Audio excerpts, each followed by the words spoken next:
діннің пиарына пайдаланып жатыр. Спортшыларды кімнен қорғау керек?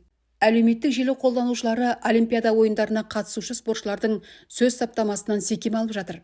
Олардың наным сенімі жайлы сын пікірлер де айтылды. Журналист Ербол Жанатұлы Ербол Сметовтің Олимпиада чемпионы болу тағдырыма жазылған екен дегеніне, ол чемпион болған соң көпшілік үндемегенін, қоғам атағы мен билігі бар адамды сынай алмайтынын жазды.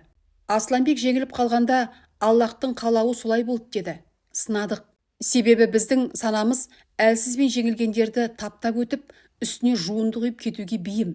Танымал спортшыларды қаба сақал, қырмамұрт қауым құшағына басып алғаны ешкімді алаңдатпайды.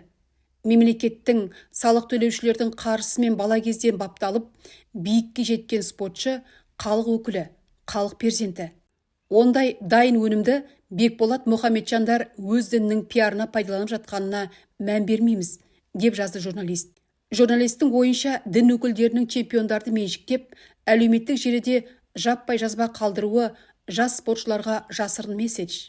Біздің діндегілер ғана осындай жетістікке жетеді деген Мықтылардың бәрі біздің қатарымызда деген ишара.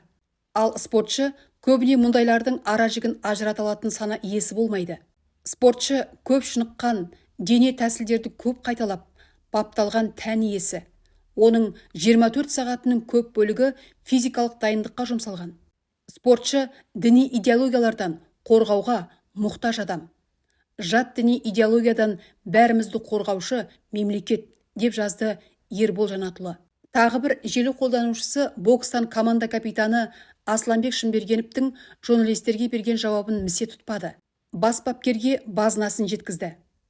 Айналайын, Мырзағали бауырым, айттым ғой, қарсыласының қолында өлуге дайын, көзінен от шашып тұрған жігіттерді апармасаң, жеңістің ауылы алыс деп. Не деп тұр мына капитан? Өзінің жігерсіздігін Құдайға жауып, деп жазды Өмірзақ Ақжігіт. Блогер Аршат Оразов Әбиба Абужақынованың сөздеріне назар аударған. Ол палуан қыздың өз әрекетіне кәсіби баға бергенін айтады. Әбибаның жеңілістен кейінгі сөздерін естідіңіз бе? Ешқандай Алла, дін, дұға қолдау емес, нақты себептерін айтты. Кәсіби спортшының сөздері. Өзінің кем тұстарын, жарақатын, қарсыластың ыңғайсыздығы мен оның жарақат тұсын жақсы пайдаланғанын айтты. Өзінің кемшілігін де, қарсыластың мықтылығында жақсы біліп тұр. Нағыз спортшының сөздері, деп жазды ол.